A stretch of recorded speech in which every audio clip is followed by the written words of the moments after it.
नमो ब्रह्मादिभ्यो ब्रह्मविद्या संप्रदायकर्तृभ्यो वंशऋषिभ्यो महद्भ्यो नमो गुरुभ्यः।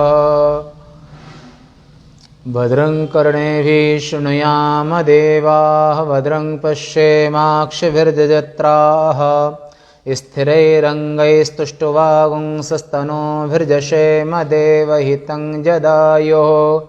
स्वस्ति न इन्द्रो वृद्धश्रवाः स्वस्ति नः पूषा विश्ववेदाः स्वस्ति नस्तारक्षो अरिष्टनेमिः स्वस्ति नो बृहस्पतिर्दधातु। ओम शांति शांति शांति।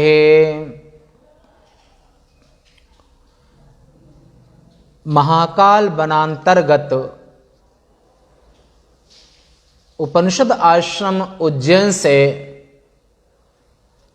क्रमशः नित्य प्रति प्रातः काल के स्वाध्याय में अथर्ववेदी प्रश्नोपनिषद के चतुर्थ प्रश्न तक आपने सुना। आज पंचम प्रश्न का आरंभ से आज 5/8/2021 अथर्ववेद के प्रश्नोपनिषद में 5वां प्रश्न। आज का विषय है सत्यकाम का प्रश्न। ओंकारोपासक को किस लोक की प्राप्ति होती है? ओंकार, प्रणव, एकाक्षरी, उद्गीत, इस ओंकार के ही नाम है। तो ओंकार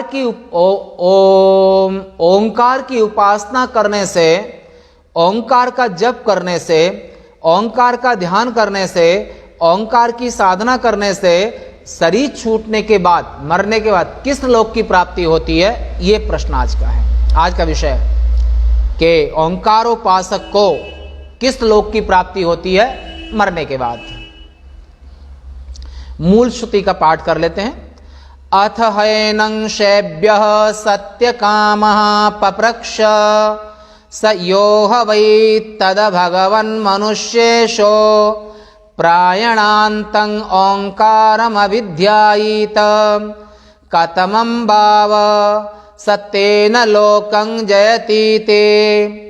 अथ हैनं शैभ्यः सत्यकामः पप्रक्ष स योह वै तद्भगवन्मनुष्येशो प्रायणान्तम् ओंकारम् अभिध्यायीत कतमं भाव सत्येन लोकं जयतीते। इस मूल श्रुति का भाव 4 शिष्यों ने महर्षि पिप्पलाद से प्रश्न किए और वह अपने प्रश्नों का समाधान पाकर के उपराम हो गए, ध्यान चिंतन करने लगे। 5वां प्रश्न, 5वें ऋषि, इन ऋषि का नाम है सत्यकाम। पिप्पलाद मुनि ने, शिवी के पुत्र हैं ये, शिवी के पुत्र सत्यकाम से पूछा,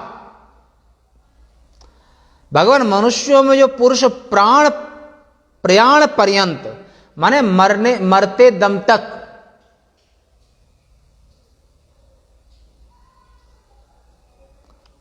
प्रयाण पर्यंत माने इस ओंकार का चिंतन करे, वह उस ओंकार उपासना से किस लोक को जीत लेता है। यानी कि मरने के बाद, शरीर छूटने के बाद वो इस नश्वर देह का जब त्याग करता है, ओंकार की उपासना करने वाला साधक, तपस्वी, नैष्ठिक ब्रह्मचारी और सन्यासी तो मरने के बाद किस लोक को जाते हैं, क्या गति उनकी होती है। अथ हैनं शैभ्यः सत्यकामः पप्रक्ष अथ इदानीं परापर ब्रह्म प्राप्ति साधनत्वेन ओंकारस्य उपासना विधिस्या प्रश्न आरभते। यानी कि आचार्य पिप्पलाद से शिवी के पुत्र सत्यकाम ने पूछा, हे गुरुवर, हे गुरुदेव, क्योंकि इन शिष्यों ने 1 बरस तक गुरु के आश्रम में रह करके उनके आश्रम की सब सेवा की है, झाड़ू बर्तन सब सेवा की है, गौशाला की। और 1 वर्ष के बाद उनने प्रश्न करने के लिए कहा था कि 1 वर्ष तक ब्रह्मचर्य का वास करो, ब्रह्मचर्य का पालन करो और गुरु की सेवा करो, उसके बाद पूछ सकते। अब 5वें ऋषि ने यह प्रश्न किया यहां पर। तो 5वें ऋषि जो शिवी के पुत्र हैं, सत्यकाम नाम है, और वे अपर ब्रह्म की प्राप्ति के साधन स्वरूप, एक पर ब्रह्म एक अपर ब्रह्म। तो अपर ब्रह्म यानी कि ब्रह्मलोक के अधिष्ठाता देव हिरण्यगर्भ ब्रह्मा जी, वे ओंकार स्वरूप हैं। तो अपर ब्रह्म की प्राप्ति के साधन स्वरूप ओंकारोपासना का विधान करने की इच्छा से आगे का ये प्रश्न आरंभ करते हैं। मनुष्यों में यानी कि मनुष्य जाति, संपूर्ण मानवता जिसमें निहित है, और मनुष्यत्व ईसाइयों में भी मनुष्यत्व है, मुसलमानों में भी मनुष्यत्व है, हिंदुओं में भी मनुष्यत्व है, कसाई में भी मनुष्यत्व है। यानी कि जिनका मानव देह धरे मन उजाद, जिनका मानव देह संपूर्ण मानव जाति, और उपनिषद यानी कि वेद सिद्धांत जो है वो यूनिवर्सल लॉ यानी कि संपूर्ण ब्रह्मांड का संविधान है। जो उपनिषद जिसकी कथा आप सुन रहे हैं, जिस दिव्य ज्ञान का आप श्रवण कर रहे हैं, और ये संपूर्ण पृथ्वी पर जितने भी मनुष्य हैं उन सभी के लिए समान नियम है। ज्ञान की आवश्यकता हर इंसान को होती है। तो मनुष्य जाति के बीच जो कोई आश्चर्य सदृश यानी कि जो धर्म के मार्ग का अनुसरण करे, धर्म का पालन करे, ईश्वर की उपासना करे, वेदों का अध्ययन करे, ब्रह्मचर्य का पालन करे और त्याग तपस्या ज्ञान वैराग्य के उपासना करे, ये तो इस संसार में बिरले लोग हैं। जिनकी कई हजारों जन्मों से तपस्या करते करते जिनकी तपस्या परिपक्व हो चुकी है, वही लोगों की निष्ठा, वही लोगों का प्रेम उपनिषदों में होता है, ओंकार में होता है, ईश्वर में होता है, और ब्रह्मचर्य पालन में उनकी इच्छा होती है। अन्यथा संसार के लोग संसार को ही चयन करते हैं। कश्चित धीरा प्रत्यगात्मान ऐक्षत आव्रत चक्षु केनोपनिषद में।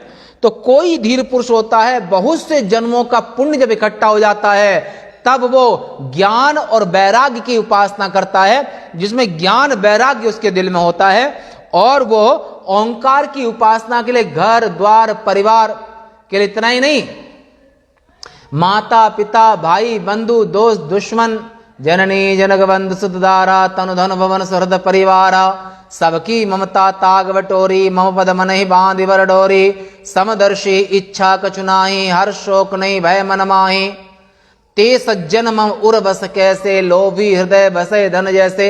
ऐसे सबका त्याग करके और दुस्तज संसार के जो मोह ममता जन्य माता पिता भाई बंधु पत्नी पुत्र पति पत्नी पुत्र पौत्र इनके संबंधों का त्याग करना, इनसे ममता को तोड़ना और घर गृहस्थी आदि का त्याग करके और विरक्त हो जाना, ये सामान्य रूप से आप खुद ही अपनी आंखों से देख सकते हैं कि घर छोड़ने को कितने लोग तैयार होते हैं। कोई बिरले। और घर छोड़ने के घर भी छोड़ दें, पर घर छोड़ने के बाद में वो ओंकार की उपासना में, उपनिषदों की साधना में, उपनिषदों के अध्ययन में उनका कितना मन लगता है, ये और ज्यादा पुण्य की बात है। और पुण्य चाहिए उसमें तो वो मृत्यु पर्यंत। ये कथा केवल सुनी नहीं, आज भी प्रैक्टिकल में संत लोग हैं जो कर रहे हैं। हम स्वयं तुम्हारे पास सामने बोल रहे हैं, आज लगभग 30 वर्ष से ऊपर हो गया, 33 लगभग। तो तब से एक बार भी कभी घर वापस नहीं गए। और उपनिषदों की उपासना करते हैं और 101 माला रोज ओंकार का जप होने के बाद ही भिक्षा आदि भोजन आदि। तो ऐसे नहीं, संन्यास धर्म पालन करने में यानी कि संत लोग आज भी नियम से वेदों का अध्ययन करते हैं, कराते हैं और ओंकार की उपासना करते हैं गुरुजनों से परंपरा से अधीत होकर के। और ऐसे जो आश्चर्य सदृश साधक पुरुष हैं, सिद्ध पुरुष साधक पुरुष जो विरक्त, ज्ञान विराग भक्ति उर्देन, यानी कि ज्ञान और वैराग्य दोनों उनके दिल में है, ऐसे लोग मरण पर्यंत जब तक उनकी मृत्यु नहीं हो जाती, शरीर छूट नहीं जाता है, तब तक वो वेदो नित्य मधीयताम, श्रुति का आदेश है संपूर्ण मानव जाति। तो यहां पर मानव जाति कहा है, हिंदू मुस्लिम सिख ईसाई इसमें नहीं बांटा है। तो उपनिषद विज्ञान वेद विज्ञान संपूर्ण मानव जाति के उपकारक हैं, मानव जाति का कल्याण करने वाले हैं। और संपूर्ण पृथ्वी पर जितनी भी मानव जाति है उन सभी को उपनिषदों की उपासना करना चाहिए, वेदों को मानना चाहिए, संपूर्ण मानव जाति को। इससे और इसी में सबका हित छिपा हुआ है। तो ऐसे जो आश्चर्य सदृश ज्ञान और वैराग्य की मूर्ति, ऐसे विरल पुरुष ही मरण पर्यंत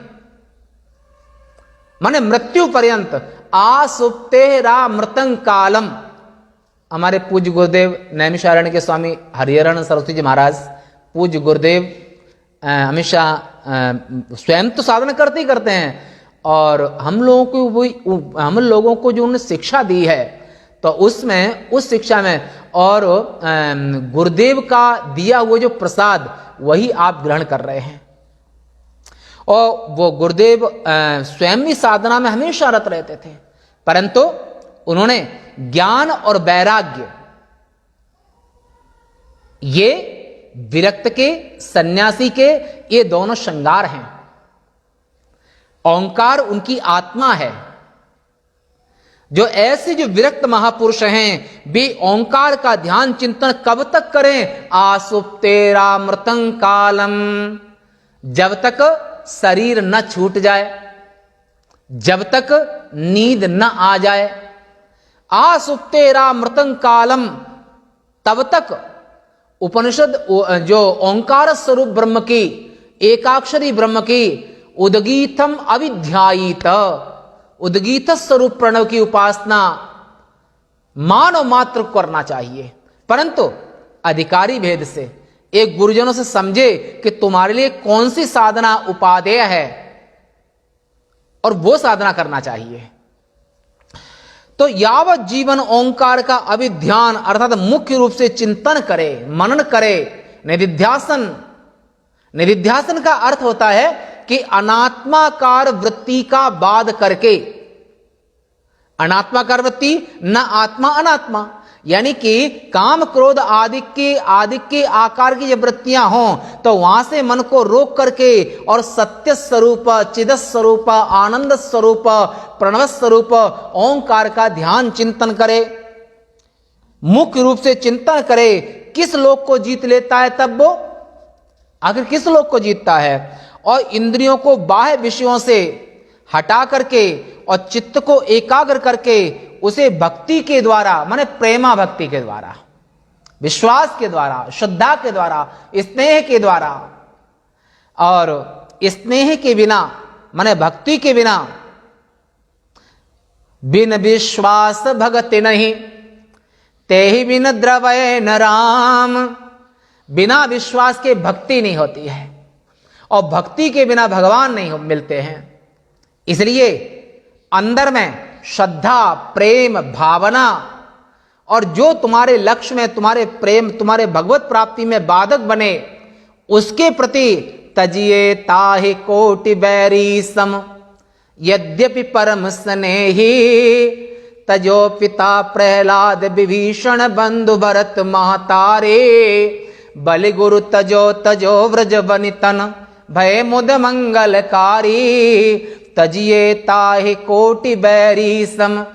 ये विनय पत्रिका में आज से 500 वर्ष पहले गोस्वामी तुलसीदास जी ने मीरा के लिए, मीरा ने पूछा था हम क्या करें, तब गोस्वामी ने पत्र ये इस पर कहा था कि जो भगवान की भक्ति में बाधा बने, चाहे माता हो, पिता हो, भाई हो, बंधु हो, जो ईश्वर प्राप्ति में, भगवान की भक्ति में और सत्य के मार्ग के लिए बाधा बने, उसको करोड़ों दुश्मनों के समान एक पल में त्याग देना चाहिए।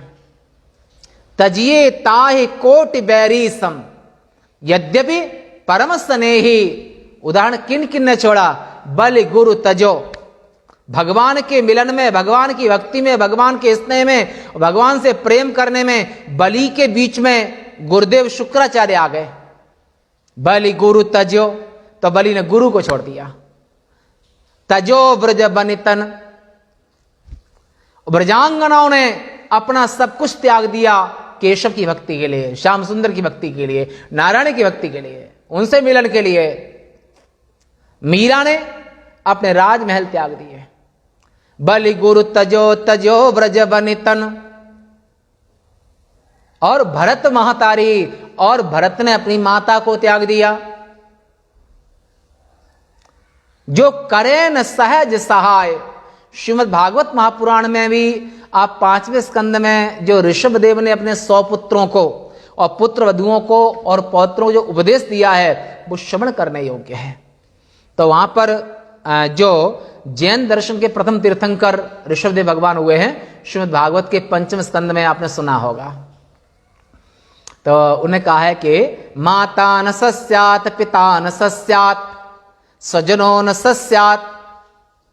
वो माता माता नहीं है, पिता पिता नहीं है, स्वजन स्वजन नहीं है, मित्र मित्र नहीं है, पत्नी पत्नी नहीं है, वो पति पति नहीं है, दोस्त दोस्त नहीं है, वो राजा राजा नहीं है, प्रजा प्रजा नहीं है। जो भगवान में न लगाया था भगवान से दूर हटाए। जो करे न सहज सहाय, जो भगवत प्राप्ति में और ओंकार की उपासना माने ईश्वर प्राप्ति में जो बाधा बने उसको त्याग देना चाहिए। तो ऐसी जो भक्ति के द्वारा, ऐसा प्रेमा भक्ति के द्वारा वो और ज्ञान के द्वारा, ज्ञान भक्ति के द्वारा, ज्ञान और भक्ति दोनों के द्वारा वो जिसे ब्रह्म भाव की प्रतिष्ठा की गई है, उस ओंकार में इस प्रकार लगा देना है कि आत्म प्रत्यय संतति का विच्छेद न हो। आत्म प्रत्यय संतति, इसका अर्थ होता है कि आत्माकार जो मन और बुद्धि कभी पुत्र के आकार की होती है, कभी पुत्री पुत्र, पत्नी पुत्र, धन दौलत आदि के आकार होती है। तो जो बुद्धि वृत्ति जो आत्मा को छोड़ करके, जो परमेश्वर को छोड़ करके और उस परमेश्वर को छोड़ करके बुद्धि बाहर में वर्ण ना करे, उस बुद्धि में हमेशा एक निष्ठा से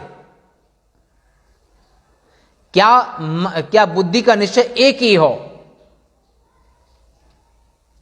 एक सुंदर आपने संतों से सुना होगा कि हनुमान जी महाराज से जब पूछा कि मणियों को तो तोड़ दिया, तो उन्होंने उत्तर दिया था कि ये जो मणि में, जिस मणि में राम न हो, उस माला को क्या पहनना। तब पूछा कि क्या तुम्हारे दिल में भी राम हैं? महादेव की 11वें रुद्र हैं, भगवान महाकाल ही हनुमान जी के रूप में, ध्यान रखना हनुमान जी और महाकाल में कोई भेद नहीं है। महाकाल रुद्र का, महादेव का 11वें रुद्र हनुमान जी महाराज है। अनन्य भक्ति सो अनन्य अस जाके मतिन टरे भगवंत, मैं सेवक सचराचर रूप स्वामी। भगवंत श्री नारायण ही जिनके रूप है, तो उन्होंने अपनी छाती को चीर दिखाया, तो उनके सीने में सीताराम दोनों की छवि सभा में सबने देखी। भक्तों का विश्वास बलवान होता है। तो ऐसे प्रेमा भक्ति, और प्रेमा भक्ति ही ब्रह्माकार होती है। आत्म प्रत्यय संतति का विच्छेद ना हो, यानी कि ईश्वर के आकार की वृत्ति कभी विलुप्त ना हो।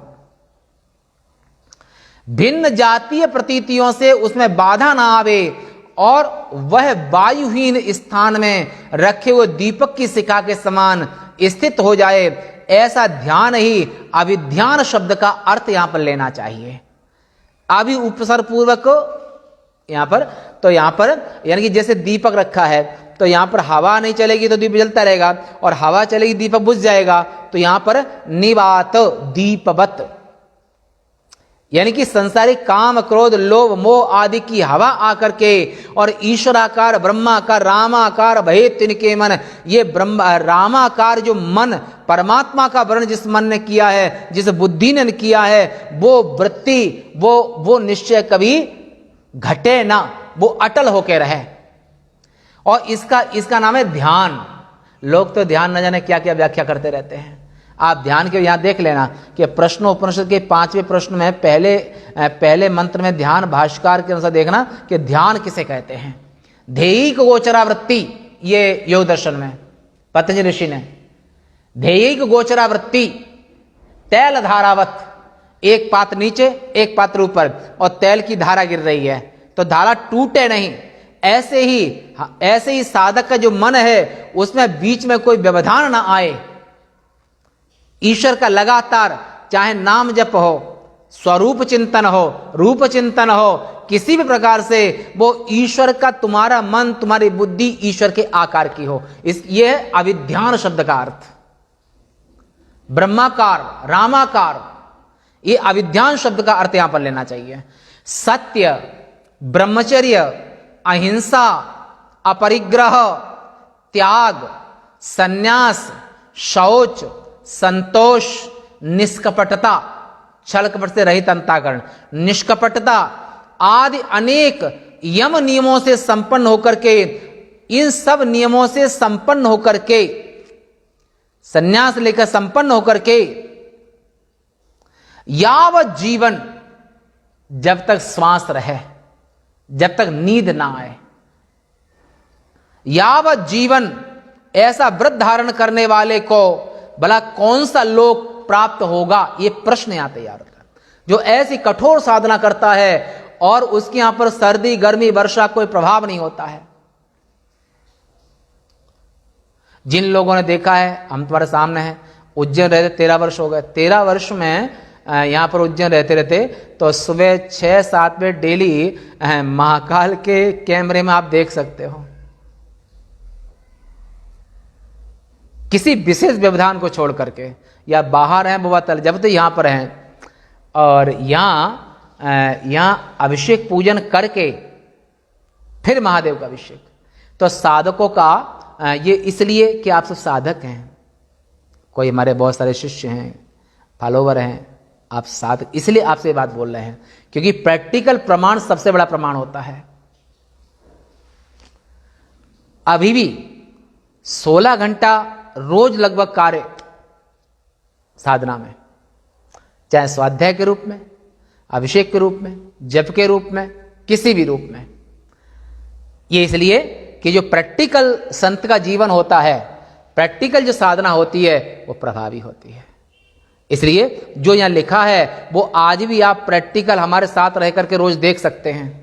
अभी नहीं वर्षों ऐसे गुरुजनों को हमने देखा है, हमने अपने गुरुजनों को वर्षों देखा है कि उनके यहां पर 87 वर्ष के पूज्य प्रातः पूज्य स्वामी विद्यानंद गिरि जी महाराज महामंडलेश्वर जी, तो जिनसे हम पढ़ते थे, जो कैलाश आश्रम ऋषिकेश में, जो 2001 से 5 तक, तो 8 क्लास पढ़ने जाते थे, 5 क्लास पढ़ाते थे, न्याय व्याकरण वगैरह। मैंने उन महापुरुष को देखा है कि हमेशा गंगा जल ही पीते थे, दूसरा कोई जल नहीं, भले बंबई में रहे, महीनों बाहर रहे, उन गुरुजनों की निष्ठा हमने देखी है। 87 वर्ष की एज में ब्रह्मसूत्र और संक्षिप्त शारीरिक आदि ग्रंथों को पढ़ाते थे हमको। सुबह 4:45 बजे नहा धोकर पूरा तैयार होकर के, और महाराष्ट्री मंदिर में अभिनव चंद्रेश्वर के जहाँ आरती टाइम 5 बजे होती थी, और तो वहां पर उपस्थित हो जाते थे। हमारी कोई विशेषता नहीं है, हमने जैसे गुरुजनों को देखा है वैसे ही हम करते हैं। तो इसलिए यही आज हमारे नियम बन गया है कि मैं 4:45 तक नहा धोना मंजन ब्रश सब काम करके और 4:45 अपनी साधना स्थली में मैंने बैठ जाना साधना में। ये हमने अपने पूर्वज अपने गुरुजनों से देखा है, त्यागी तपस्वी श्रोत्रिय ब्रह्मनिष्ठ महापुरुषों से हमने देखा है, इसलिए वो आदत में पड़ गया है। और दोपहर में 2 बजे 9:30 तक स्वाध्याय कराते थे, फिर मिलना जुलना, और 2 बजे तक संस्कृत ही बोलते थे।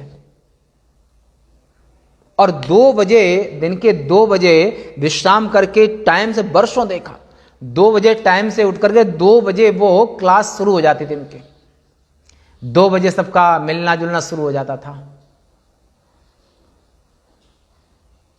ये ब्रह्मनिष्ठ संतों का जीवन जो स्वभाव से तपोमय जीवन इनका। अब शाम को 9 से 10 में वो ग्रंथ लेखन बोलते थे। एक हमारे स्वामी उत्तमानंद महाराज वो लिखते थे, रात के 10 बजे तक ग्रंथ लेखन करते थे 9 से 10 में, और शाम को 5 से 6 में 1 घंटा डेली घूमने जाते थे वहीं आश्रम में, बड़ा आश्रम है काफी।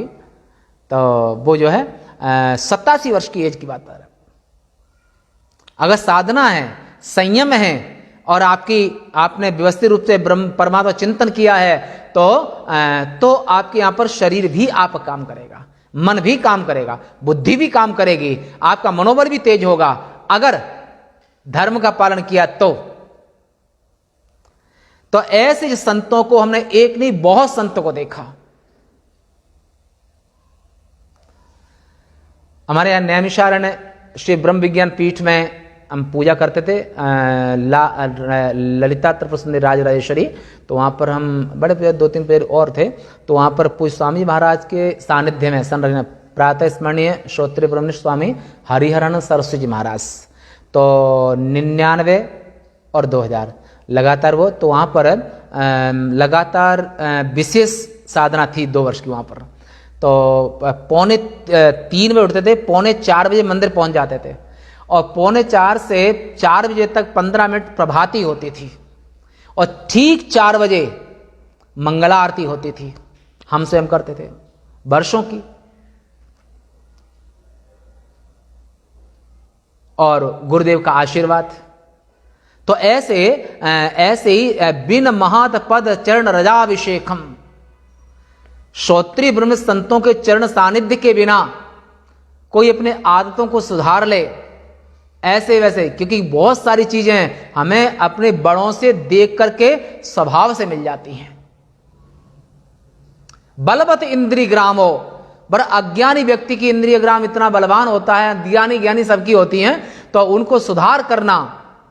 अगर एक लत पड़ गई, चाहे शराब की हो, तंबाकू की हो, गांजे की हो, एक लत को भी छोड़ना व्यक्ति के लिए जिंदगी में असंभव जैसा कार्य हो जाता है। परंतु गुरुजनों के चरण आशीर्वाद से, गुरुजनों के सानिध्य से, गुरुजनों की कृपा से और उनके अनुकरण करने से आपको लत लगेगी ही नहीं, लगी होगी तो वो भी छूट जाएगी। इस साधक को तनते बहु सेवा विस्तारे, आज्ञा गुरु की कभू न टारे, गुरु मूर्ति को ही में ध्याना। कि गुरुजन तो भगवान कहते हैं मोहिते अधिक गुरु ही जिए जानी, कि जो अपने गुरु की सेवा करते हैं वो मेरी ही सेवा करते हैं। गुरुजनों से प्रैक्टिकल जीवन मिलता है। तो ऐसे यम नियमों से संपन्न होकर के यावत जीवन ऐसा व्रत धारण करने वाले को भला कौन सा लोक प्राप्त होता है?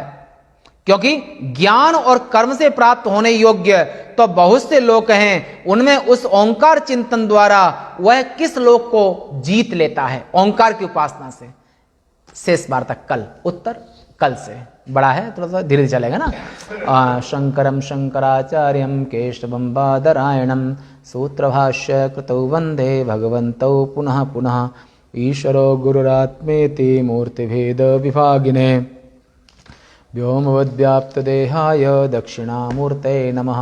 ओम शांति शांति शांति।